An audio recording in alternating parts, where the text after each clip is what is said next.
আপুনি যদি নিজৰ মৰমৰ ঘৰখন সজাব বিচাৰিছে তেন্তে কিন্তু আপুনি সাৱধান।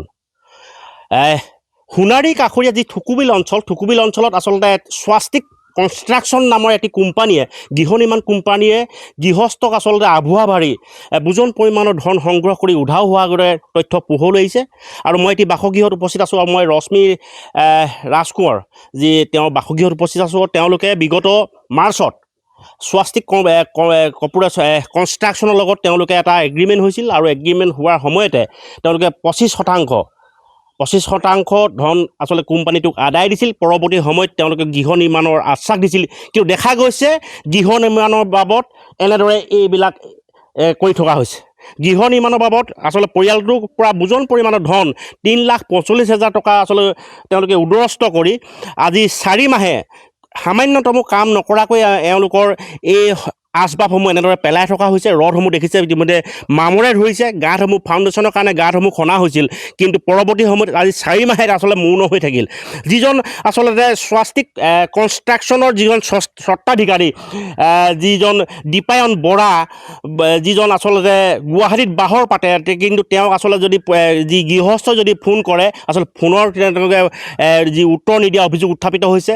তেওঁলোকক মেছেজ কৰিলে মেছেজৰ ৰিপ্লাই নিদিয়া অভিযোগ উত্থাপিত হৈছে। আৰু শেহতীয়াকৈ ভুক্তভোগী এইটো পৰিয়ালে কিন্তু আইনৰ আশ্ৰয় ল'বলৈ বাধ্য হৈছে।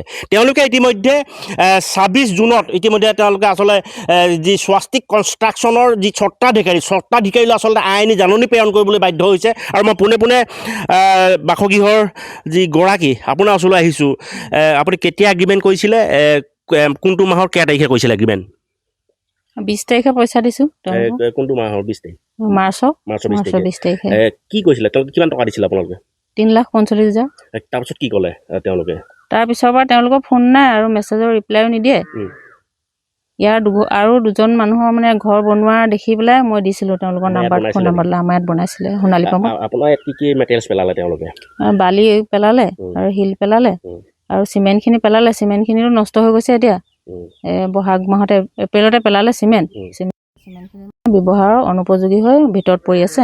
আৰু যিবিলাক দেখিছোঁ ৰডবিলাক কাটি মেলি থৈ দিছে, ৰডবিলাকো মানে খুঁটাখিনি বনাইছিলে চব মামৰে ধৰি মানে হেৰি হৈ গৈছে, গাঁঠিখিনি ঢিলা হৈ গৈছে। এইখিনি কিন্তু লগোৱা এইখিনিও অনুপযোগী হৈছে। সেইটো কাৰণে মই আপোনালোকৰ যোগেদি দীপায়ন বৰাক, স্বাস্তিক কোম্পানীৰ স্বত্বাধিকাৰ দীপায়ন বৰাক ক'ব বিচাৰিছোঁ যে মেছেজ দিব বিচাৰিছোঁ এটা, যে মোৰ কামটো এনেকৈ লৈ পেলাই এইখিনি কাম এনেকুৱা কৰিব নালাগিছিলে। মই তেওঁৰ ওচৰত আৰু ঘৰটো এবছৰৰ চুক্তি আছিলে যদিও, চুক্তিবদ্ধ আছিলোঁ যদিও কামখিনি নকৰোঁ। মোৰ পাবলগীয়া প্ৰাপ্যখিনি মই ঘূৰাই পাব লাগে। সেইটো কাৰণে মই আপোনালোকৰ সহায় লৈছোঁ। আপোনালোকৰ যিটো আইন কৈছে আপুনি ইতিমধ্যে কোৰ্টৰ এখন জাননী প্ৰেৰণ কৰিছে, গোটেই বিষয়টো কিবা উত্তৰ আহিছে নেকি? এতিয়ালৈকে উত্তৰ নাই অহা। জাননী প্ৰেৰণ কৰিছোঁ। কিবা এজাহাৰ দিছে নেকি আৰু বিষয়টো সন্দৰ্ভত? এজাহাৰ নাই দিয়া, দিম বুলি ভাবিছোঁ ভৱিষ্যতে। হয়, আছিলে এয়া আছিল ভুক্তভোগী পৰিয়ালটোৰ মন্তব্য। আচলতে যি স্বাস্তিক কনষ্ট্ৰাকশ্যনৰ যি স্বত্বাধিকাৰী আচলতে দীপায়ন বৰাই আচলতে কেনেদৰে এনেদৰে লুণ্ঠন ৰাজ চলাইছে নেকি? চৰাইদেউ সোণাৰীত বাহৰ পাতি এইজন আচলতে এইটো কনষ্ট্ৰাকশ্যন কোম্পানী যি গৰাকী আচলতে চৰাইদেউ সোণাৰী কাষৰীয়া বিভিন্ন অঞ্চলৰ পৰা ভালেকেইটা ঘৰ বনোৱা নামত ইতিমধ্যে বুজন পৰিমাণৰ ধন সংগ্ৰহ কৰা অভিযোগ উত্থাপিত হৈছে। আৰু একেই আচলতে এনেদৰে পেলাই থোৱা হৈছে। 15-20 বেগ চিমেণ্ট নষ্ট হৈ গৈছে।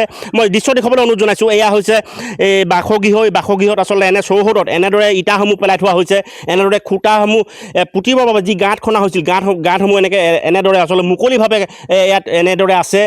যিবিলাক খুঁটা আছিল লোহাৰৰ, তেওঁলোকে যি ৰডৰ আচলতে তেওঁলোকে খুঁটাসমূহ তৈয়াৰ কৰিছিল, তৈয়াৰসমূহ আচলতে ৰ'দে বালিয়ে বৰষুণে এনেদৰে আচলতে পেলাই থোৱা হৈছে। আৰু ইয়াৰ দৃশ্য দেখুৱাইছোঁ। আৰু মোৰ লগত এজন স্থানীয় ব্যক্তি আছে, মই আপোনাৰ ওচৰলৈ আহিছোঁ। গোটেই বিষয়টো আচলতে উদ্বেগজনক। যিটো নেকি এটা গৃহ আচলতে এটা সপোন থাকে, মানুহৰ এটা ধুনীয়া ঘৰ এটা নিৰ্মাণ কৰাৰ ক্ষেত্ৰত নিশ্চয় সপোন থাকে।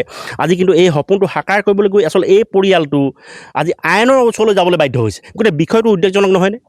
অতি উদ্বেগজনক বিষয়। যিহেতু চৰাইদেউ জিলাখনত এনেকুৱা এটা স্কেম চলি আছে, এই স্কেমটোৰ যোগেদি এগৰাকী মহিলাৰ ওপৰত তেওঁলোকে যি নিৰ্যাতন চলাইছে, মানসিক যি অত্যাচাৰ চলাইছে, এই অত্যাচাৰ অতি ধিক্কাৰজনক। যিহেতু এটা টকা লৈ তেওঁলোকে যি পৰিমাণৰ কাম কৰিছে, এই কোনো কাম বুলি নহয়, তেওঁলোকে কাম কৰা কোনো ধৰণৰ ইচ্ছাই যেন নাই তেনেকুৱা এটা প্ৰকাশ পাইছে।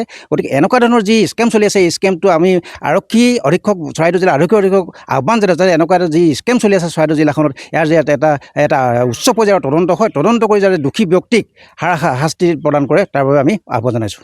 হয়, আছিল এয়া আছিল তেওঁলোকৰ মন্তব্য। মই পুনৰবাৰ সামগ্ৰিক দৃশ্য দেখুৱাবলৈ অনুৰোধ জনাইছোঁ। আচলতে মৰমৰ ঘৰখন সজাবলৈ গৈ এনেদৰে আচলতে অলাই আঁঠনিত পৰিলে এইটো পৰিয়াল, আৰু এনেদৰে আচলতে আচবাবসমূহ যিসমূহ মৰমৰ ঘৰখন সজাবলৈ আচলতে যিসমূহ আচবাব আছিল, এইবোৰ আচলতে অলাই আঁঠনি হৈ পৰি থকা দৃষ্টিগোচৰ হৈছে।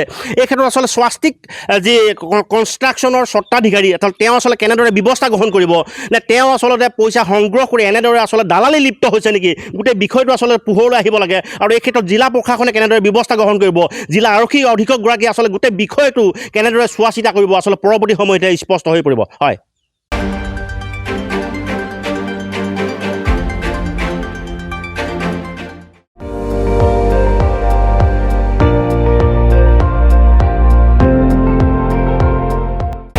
আপুনি চাই আছে ND24, সৰ্বশ্ৰেষ্ঠ নহয় সৰ্বোত্তমৰ দৌৰ।